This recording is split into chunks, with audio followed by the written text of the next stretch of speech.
Hey, I'm glad you made it here today because I have a very important and empowering message to share with you about leveraging momentum. And really, this is all about keeping yourself on track towards your biggest goals. How well do you tap into the power of momentum in your life? Have you seen it working for you or maybe even against you? Probably a little bit of both if you really sit down and analyze your life. We all go through this. We all have times where we're on a good streak, where the momentum is working for us. But then there's also times where it really holds us back and prevents us from doing the things we really want to achieve, and even sometimes getting off our chair, off our couch to even do something very, very basic. Momentum can be positive, or it can be negative. It's all about how you leverage it. So right now I'd like to share with you some tips, ideas, strategies, and so on about how to actually make the power of momentum work for you. Now, to get you started here, let me give you a breakdown of the three different areas I want to cover and draw your attention to, really get you thinking about not only now during this presentation, but beyond and how it can impact your days moving forward. First and foremost, I want to talk about the power of a streak and the positive pressure that it creates in your life for you to keep doing the things, the positive habits that are creating the positive results that you're wanting and needing and really desiring in your life. Secondly, activating momentum and doing it with a challenge, something that kind of pushes your comfort zones and gets you doing something new. And then third and finally, 10 momentum killers to avoid so that they don't stop you from actually getting on this powerful streak that we're going to be talking about right now. Now, let's actually use a simple but common example that maybe you can relate to of habit creation when it comes to something like dental floss, right? Flossing your teeth. A lot of people have no problem brushing their teeth because they don't want to have really bad breath, but that extra little chore of flossing, yeah, it's a nice to have, but it's not going to really impact them if they skip it today, as long as they do it frequently enough for good hygiene, right? But really, you want to do you want to do your flossing every single day because that's what the dentist tells you to do, and it makes your visits to the hygienist more pleasant, right? So the power of a streak can kick in very, very efficiently for something like this. It's an easy habit to create. Every single day, right before you go to bed, or maybe when you wake up in the morning, you're going to activate the power of a streak by starting today and saying, I'm going to floss every single day. So you do it on day one. You force yourself to do it. You don't really feel like it, but it's a 1 minute chore, right? You can convince yourself to do something for 1 minute or maybe two. And you do so the next day. And you do that for 2, 3, or 4 days. And then suddenly this little psychological trigger kicks in where your mind starts going, I've done this for a few days in a row now. I think I'm on day number 4 here. I don't really want to break that streak. And what's really happening here is you're creating a positive pressure. And this pressure says, it's kind of like a self-identifier. It's saying, you know what, I've done something. It didn't really take me all that much effort. And I've got this bank of successes day after day after day in a row. And the pressure increases as each day goes by with me successfully completing this thing. And by failing to do so, the pain of not doing it is actually higher. So you're leveraging this interesting psychological trick on yourself that basically says, not doing my new habit is actually worse than keeping it going. And for something like flossing, a minute of your time, 2 minutes of your time, it's really a no-brainer. It's not all that difficult to keep that thing going. And this positive pressure is really the catalyst that gets us into states of momentum. And this flossing example is just one little example of how it might work in your life, but this can go into so many different directions and have huge impacts on much larger, more important habits that can actually change your financial situation, your relationship situation, and so on. So really think about how streaks are currently impacting you. Are you using them to your advantage? Or maybe the streaks are using you in a negative way and causing you to repeat a pattern that's actually blocking you from success and blocking you from taking the actions that you know you want to be taking to achieve the goals that you want. I mean, these are your goals. You want them. So you got to make sure that those streaks are not working against you. Now, let's move on to the second phase, the second idea here, and that is activating momentum with a challenge. So you could literally use my example of flossing every single day. If you're not currently a daily flosser, that's a great example of how you can build a streak, create momentum in your life. But the idea is really that you need some kind of challenge that breaks you out of your current pattern. It makes you look at your life and say, I need to do something new. I need to create a new ritual, a new habit, and I'm going to start today with something simple. And I suggest that when you pick your challenge, when you create momentum in your life and you want to study how momentum impacts you from a positive direction, pick something that's not going to be a huge amount of effort especially from a time consideration. So as I go through this presentation, I want you to start thinking about various challenges that you might want to take on in your life right now that will help you move closer towards your goal, but challenges that can be accomplished in a relatively short period of time because it's not something you currently do. It's not something that's currently part of your active habit set, and you want to be able to use momentum to your advantage. So I want you to think about that as I go through these next points, and then we're going to come back to it, and I'm going to actually assign you a challenge that kind of kick you off, end this video, and get you really started with actually implementing these ideas. And before I do that, I want to bring your attention to 9 momentum killers you must avoid. I mean, if you truly want to leverage the power of momentum in your life so that it helps you and enables you to repeat solid actions, good behaviors, and habits on an ongoing basis so that you can achieve your goals, then you need to be aware of these momentum killers and specifically make sure that you avoid them at all costs.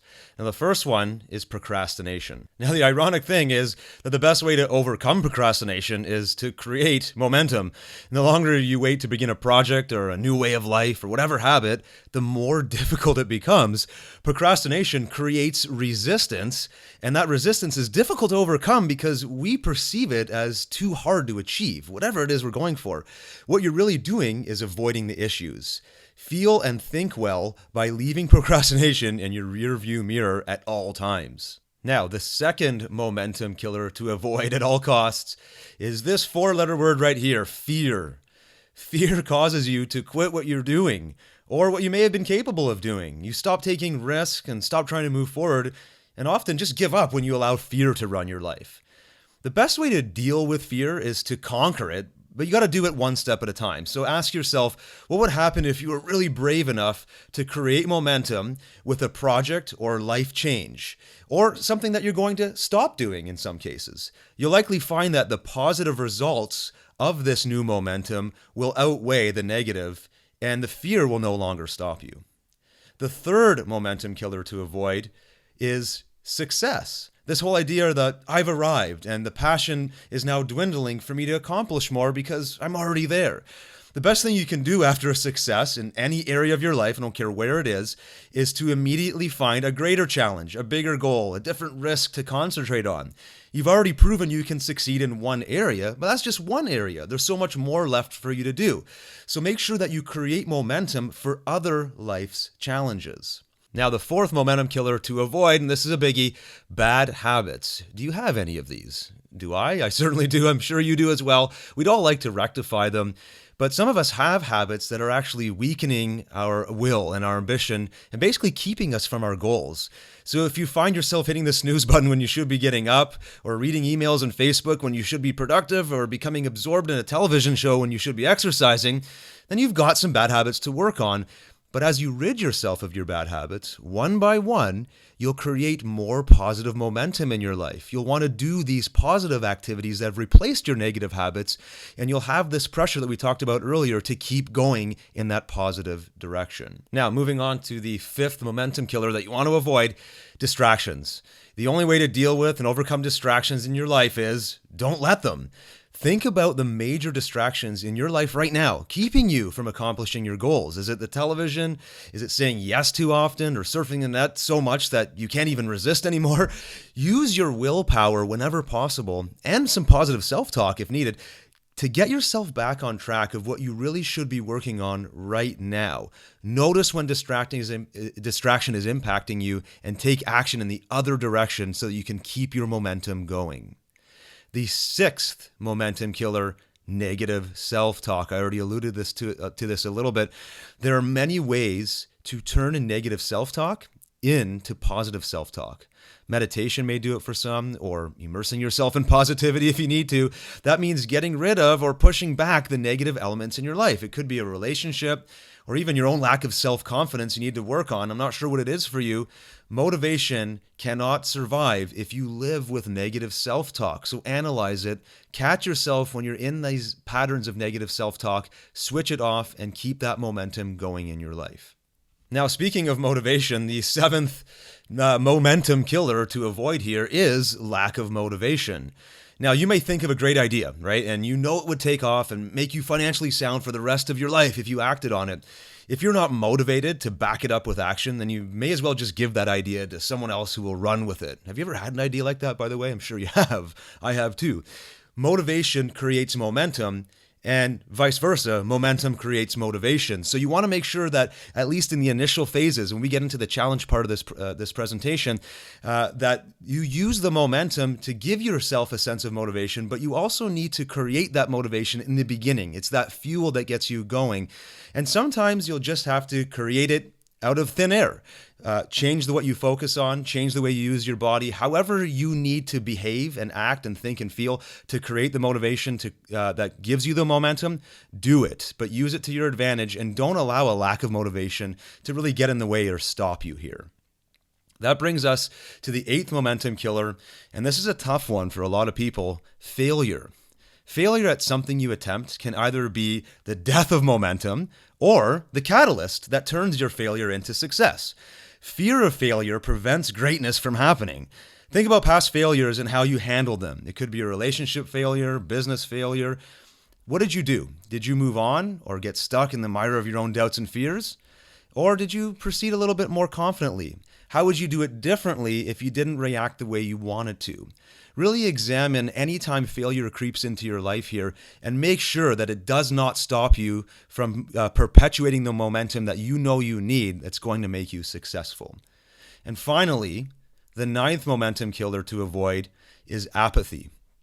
Apathy has ruined many relationships, caused businesses to fail, and really is the main reason why many teams lose big games.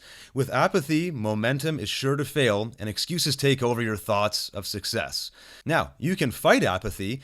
You have to do it by always keeping the vision of what you want to achieve in your mind and reflect that in your actions. And this is going to happen easily, or more easily for you, as you use the power of momentum in your life. So that brings us to the next piece here, which is your challenge. If you think back to my dental floss example, it was actually a really powerful example because it uses the idea of doing something repeatedly, day in, day out, for just a few short days to create that positive pressure to the point where now you don't want to stop because you've got all these banked up days of successes, so to speak. So with your momentum challenge, if you really want to see what the power of momentum can do for you, I want you to focus on the number 3. Pick 3 days, starting today.